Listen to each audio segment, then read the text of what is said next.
All right, what's up, everybody? It's your boy Montoya Smith, aka Black Socrates. I wanted to go live. I was doing, mostly last year. I was doing a lot of updates, with the COVID-19 and the vaccine. And some of you know that I'm in a Novavax vaccine trial, so I've just been trying to give updates. Clearly, there was some big news with the Johnson & Johnson vaccine being halted. I'm gonna do some invites before I continue, so y'all bear with me. All right. So just wanted to provide some context. A lot of times, like I said, just been giving updates throughout the year in reference to the vaccine, just trying to give people the facts. And so, with that said, I thought it'd be smart to jump on here and, give an update, even when we've had, this Johnson & Johnson when halted. Just wanted to give up some of the details that I found when looking into it. So I just wanted to share this information with everybody. Again, just if you're familiar with the Mental Dialogue Community Club, we call ourselves Truth Seekers, so we're just trying to seek out the correct information, let people know what's going on. So just want to do, again, just a little quick update. I'm just doing some invites right now, to get people in on what we're talking about here. And again, just keeping y'all updated is the goal. All right, let me do 10 more, and then I'll get this thing started. All right. 2, all right, 3. All right, just bear with me. I'm gonna do a few more invites, and I'm gonna get this thing started. 5. I'm gonna do 5 more. All right, 1, 2, 3, 4, 5. All right, here we go. All right, y'all.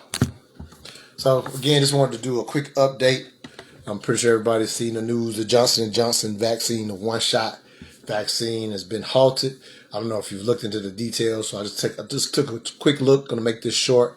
I wanted to tell people the details because I know a lot of times when people see headlines like that with all the vaccine hesitancy, and obviously people like myself who are advocating, getting the vaccine, so people will see a headline and not necessarily look into it. And so again, as I've been doing a bunch of updates, just talking about the development of these vaccines. You can go back and see some of my other videos in reference to it. I just thought it would be appropriate to provide an update with this latest situation with the Johnson & Johnson vaccine. I just took a quick look into it. Pretty sure there's a lot more details than I might be able to provide you here. But just looking into it. They've halted it based on 6 people have, after getting the vaccine, about 6 people have developed a rare blood clots or something to that degree. And so with those 6 people, the Pfizer and the Moderna one are not showing adverse effects to the degree that, and it's not even so much, it's really just particularly this particular blood clot situation. So the Johnson & Johnson one had about 6 people out of Johnson & Johnson, just to give some context. And that's what I want to do. This is one of the numbers I'm going to give are not about minimizing the situation. It's about giving full context for those who like to have all the information. And again, because I've been providing these updates, I want to continue to do so. So Johnson & Johnson, 7 million of those dosages have been given out in the United States. And they had a situation where 6 people have developed blood clots after getting the Johnson & Johnson vaccine. And so just wanted to walk through the scientific process. Again, I am a science advocate, and again, it's just giving full context. You don't have to agree with me being a vaccine advocate or whatever, but again, it's just trying to give the information in the context that I know quite often when headlines go out, the full context will not be provided. So again, 7 million dosages of Johnson & Johnson had been given out. But what they're doing, they're halting it right now because about 6 people have developed this blood clot, and 1 person actually died due to the blood clots. So right now, they're halting the Johnson & Johnson vaccine, and the CDC scientists and the FDA scientists are getting together to actually see if the vaccine was causal in reference to these blood clots. So right now, that's not been determined. However, what I like to always let people know and understand when it comes to the scientific methodology, again, as I will continue to highlight, as a science advocate, I advocate for the methodology of the scientific process. And it's not so much about whether I trust the scientists or trust these people or not, but the methodology and the process quite often does just what we see now. So basically, you probably have heard of the VAERS report, which is basically the vaccine adverse effects. And so a lot of people don't know quite how that report works. So, and this is kind of really any medicine that's rolled out on the market. This is pretty much how the process is done. But obviously, with this being a national pandemic, we now hear the actual terms that the scientists use, and that's the only reason we as the public know about the VAERS report. This is a report that's been used or whatever, but they're making it public because this is a national pandemic. So the VAERS report, just to tell you how it works, is so basically. After you get the vaccine, this is any medicine that's coming on the market, but in particular to these vaccines. So after you get the vaccine, any adverse effect that you have is going to be recorded. And let me be clear about what I'm saying with that. Like, the adverse effect may or may not be related to the actual vaccine, but anything that happens to you after getting a vaccine, it will be recorded on the report. So, excuse me. So I've seen, like, for example, anti-vaxxers. I've had one friend, we always go back and forth about the vaccine. And let me see what my man Jack Ponte says. All right, so my man Jack Ponte, he's more thorough than me when it comes to the research. He's giving some scientific terms here. I hope I can say it correctly. Adenovirus vector is likely the cause of the CVST and thrombocytopenia, I can't say it, and plus the autoimmune to the PF4. So he's, again, I didn't have as much research. I was just giving you the general research that I find just to give some updates. But basically what Jack is laying out here, he's kind of giving the specifics to I guess what they're finding as they're doing this. But as I said, the FDA and the CDC scientists were getting together just to check, in a sense, to see if these blood clots were caused by the vaccine. So that's what the HALT is. The HALT is to check. So again, explaining the VAERS report, again, where anything that happens after you take the vaccine will be reported. Again, that's regardless of whether it's causal or not, but it will be reported. The reason they do the report that way is because they want to check any trends that this is the very process. That's why I'm pointing out the scientific process. So they do the report that way because if they see something that's kind of higher than they expected to be, it gives them it lets them take a pause and say, hey, we might want to check this adverse effect. It's happening at a higher rate than what we typically expect, if you will. And so it gives them reason to pause. And that's what's happening with this Johnson & Johnson. But like a few seconds ago, again, I was telling you how some of the quote-unquote anti-vaxxers, I'm not talking about people who don't want to take the vaccine. I'm talking about those who unfortunately intentionally put out misinformation. So what they've been telling people about the VAERS report. So for example, you can see the VAERS report and you will see, I haven't looked at it but be honest, I haven't looked at it in a couple of months. But a couple of months ago, I think it was up to like 1,300 deaths. And so the anti-vaxxers won't explain exactly how the VAERS report works. And they'll tell you that there's those 1,300 people is the CDC itself reporting that the vaccine has killed 1,300 people, when in fact, no, it's just the vaccine was given, somebody died thereafter, may not be related to the vaccine, but the way any medicine that's put on the market, they have to report all adverse effects, whether causal or not. So somebody that dies after taking, it might be somebody, for example, somebody older that went and got the vaccine, but they end up yeah, exactly. I'm going to point that out as well, Jack, about AstraZeneca, if I'm saying it correctly. But anyway, real quick, just again, I just want to give clarity. So if say y'all use myself as example. So I'm actually, if y'all recall, some of y'all have been following me, so y'all know I'm in a vaccine trial. For example, I'm actually signed up to get the actual the vaccine. I'm with Novavax. They're not approved yet. They're trying to get approval. So, for example, just showing you how the VAERS report works, just to give, again, to provide clarity. So, for example, I'm with Novavax, so I'm going to get another shot at the end of the month. So let's say that's the actual vaccine. I get that shot, and if I die a month later, I will be put on the VAERS report for that particular company to say, hey, here's a death. That doesn't automatically mean causal, but the anti-vaxxers, they might find out about my death, and they will go get to the internet and say, hey, Montoya died because of the vaccine. They'll kind of insinuate, or sometimes they'll just outright lie on the, and put that information out. And so it unfortunately increases the fears. So anyway, I'm just explaining those details to show you how in this situation, the methodology and the process kind of takes care of itself.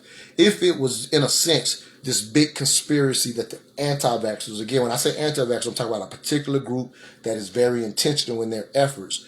If it was the conspiracy that they were saying, there would be, in a sense, no reason to even point out that we have these 6 people that have gotten this blood clot and we're going to halt the whole thing. Like right now, the government and everybody involved with this vaccine is very aware of the hesitancy that is already out there. So they're very aware that even having to pause the Johnson & Johnson is going to add to that hesitancy. However, the process just works the way it is. I will offer my little 3 cents, in my opinion, to say part of the reason that they've probably halted it is due to all of the unfortunate misinformation and hesitancy. So they're probably going, in my opinion, a little over top to be cautious when you think of 6 people getting a blood clot out of 7 million people being, given dosages of the Johnson & Johnson. And unfortunately, one of those people have died. So that's what the FDA and CDC are meeting for now, to actually, see if it's causal. And the process is, in the event that it is, the Johnson & Johnson won't come back online. Like my man Jack Punty pointed out on here, the AstraZeneca, which hadn't been given out in the United States, already went through that process. It was having the same problem in some various countries, like in Europe, I think, and some other countries. And so they actually halted. Some people probably already seen those headlines where they halted it, and they halted it to see. It was some blood clots were showing up on whatever the report they use in their country. It was showing up. They actually already did the test and found out it wasn't related to the vaccine, and the AstraZeneca came back online. Again, I'm just pointing out that the methodology and the process, for the most part, is what protects us. I'm not even counting on an individual who, again, this is just for people that are in my opinion, over the top with the conspiracy. Just understand that the process is kind of looking out for us, because why would they even put it out if there was this big conspiracy? Why halt anything if the goal was to hurt us with the vaccine? So let me see what my man Jack's saying, because I know it's going to be some good information. Again, that's how I even do the update, is to give people information. So let me go back to his.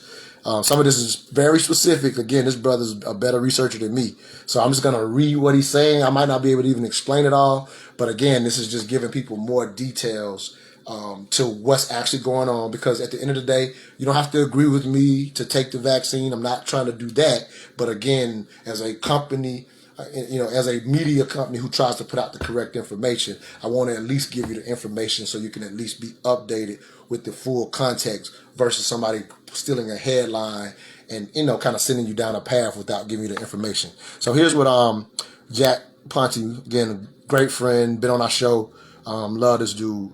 Again, he says, so some of this says J&J, same problem as AstraZeneca. I already talked about that.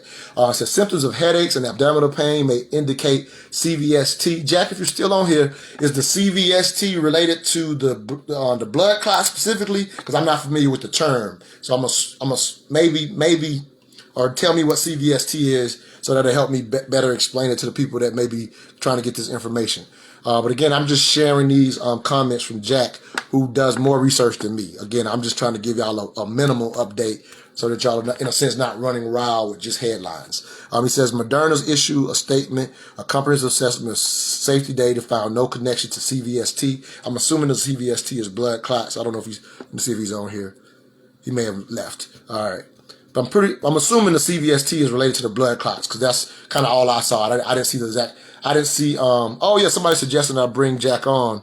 Oh yeah, I'll do that if you're on, Jack. If you're on, I'll try to bring you on because I know you can speak to it even more specific than I can because by nature you do more research than I do.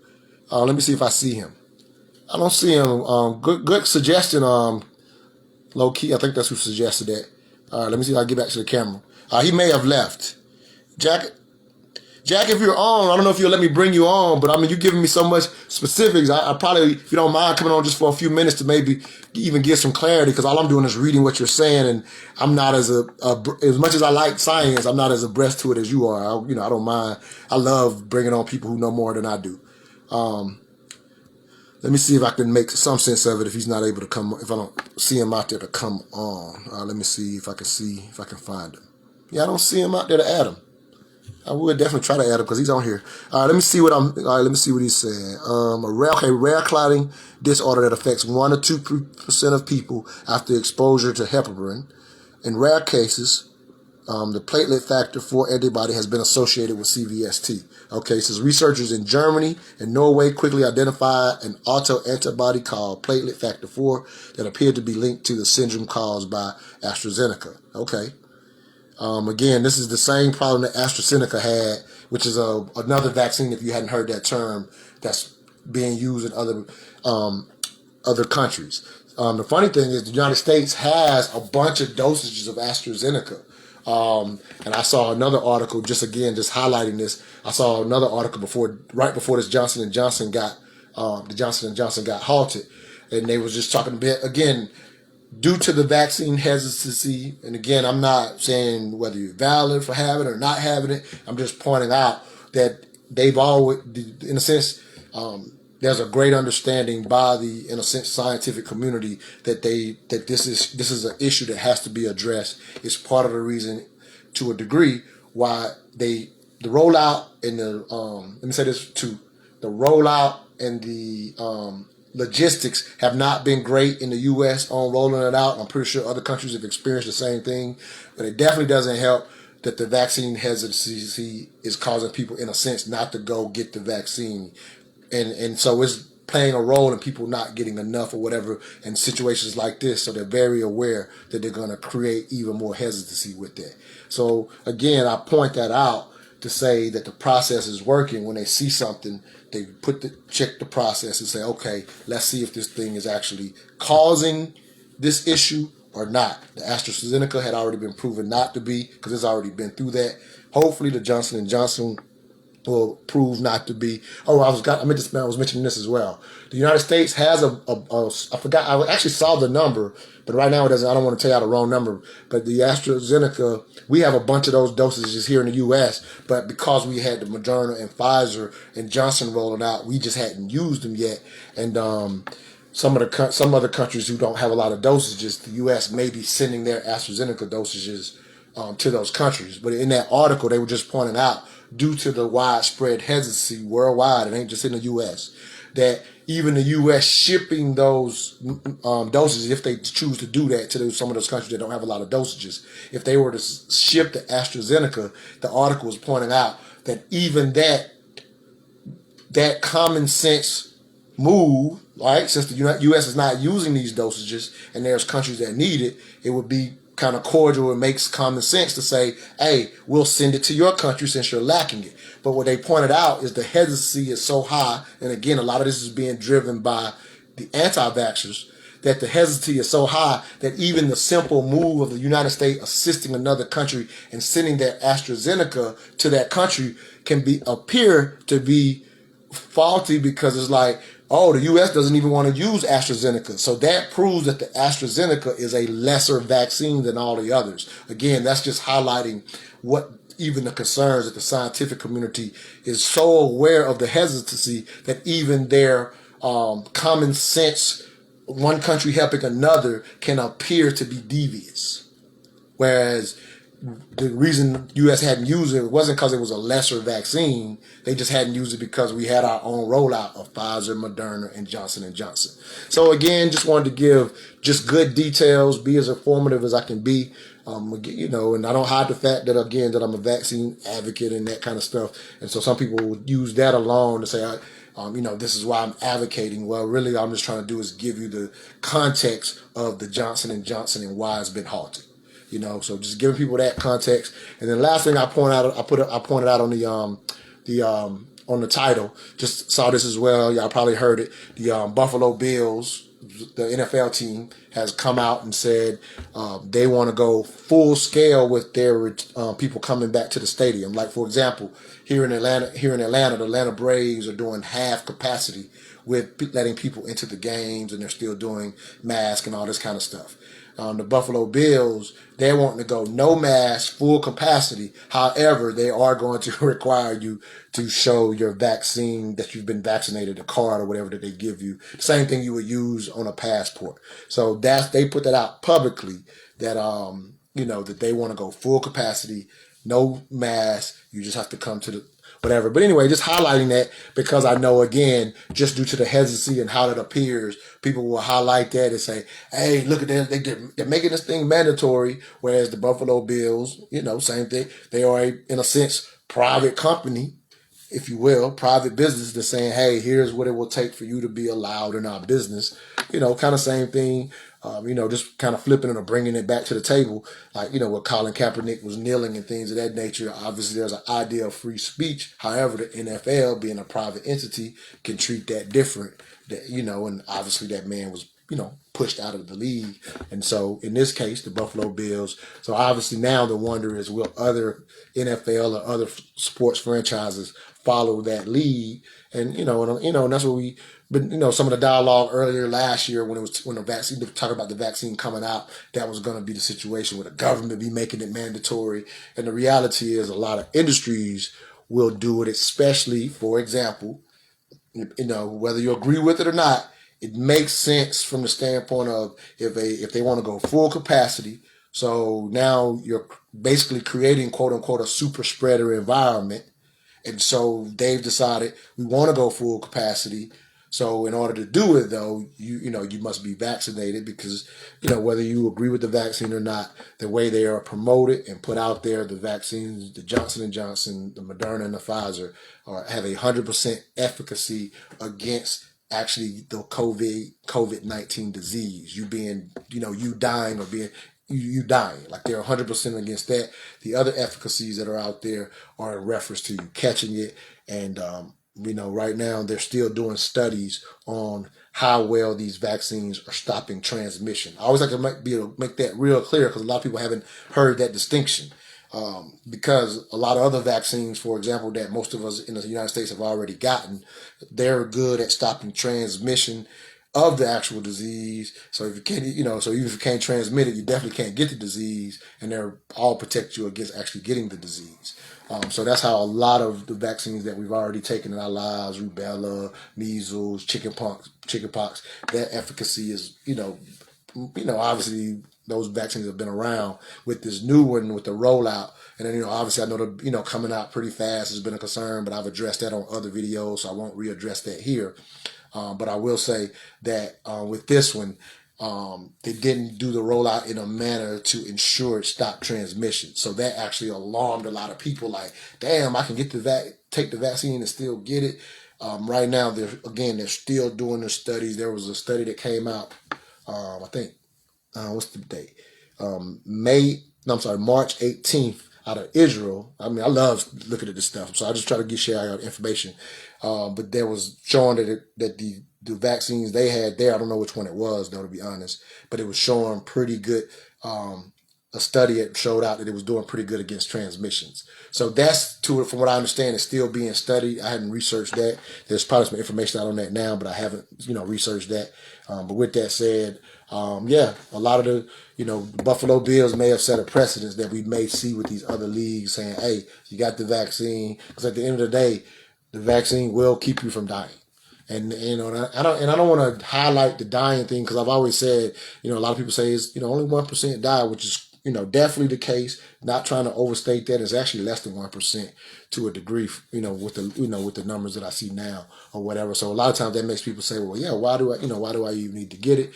What I always highlight anytime I do one of these videos is, it's not just the deaths, unfortunately. About 20% or about 19% of people experience long-term issues from fighting corona or coronavirus, if you will. You know, when their body's actually trying to fight it off. Some people have heart attacks. For every one death, there's 3 strokes. So I always like to point out the collateral damage to, say that, hey, while 500,000 deaths in a little over a year is a lot of deaths in itself, that's still not showing you, in a sense, how devastating this virus has been in other areas, people not getting their lung capacity back and things of that nature. So about 19% of people will right now, from what they can tell, will suffer long-term effects just from fighting it off. 80%. I had COVID. Some of y'all know that. Um, During my, had already went through my period, whatever, my quarantine period or whatever. But I was in the 80% low to mild symptoms to no symptoms. So that's what 80% of people will experience. So I do understand why some people are like, it doesn't look that bad or whatever. But unfortunately, the last thing I'll say, to be real clear, regardless of what people are saying about the vaccine, it is nowhere close or near how bad the virus actually is. Even if you, especially if you're in that 19% or that 1%, obviously, of people that have lost their lives to this virus. The vaccines, adverse effects, even if you mistakenly misunderstand how the VAERS report works and take it as these are all deaths that have been caused by the vaccine. Again, I haven't looked at it in about 2 months. I think it was at 1,500 or 1,600. So I'm pretty sure that number's higher now. And that's not to dismiss and say deaths are okay. I've already explained that's not what that report says. But I was just saying, even worst case scenario, if all the adverse effects that you see on the VAERS report actually happen, those numbers are nowhere close to the significant damage that this thing has done, in a sense. And then highlighting the African American community, 60,000 blacks died in 1 year. And I always like to put that in context. If you remember going through the 90s during the crack, late 80s, early 90s, and just how in a sense the country was all up in roar about all in a sense all of the the deaths that was happening in our neighborhoods and things of that nature. We were averaging about 10,000 deaths a year during the height of the crack epidemic, and this one damn virus can kill 60,000 black people alone in 1 year. So just trying to give context. Wanted to give an update. Holla at you. It's your boy Montoya Smith, aka Black Socrates. All I ask is that you think.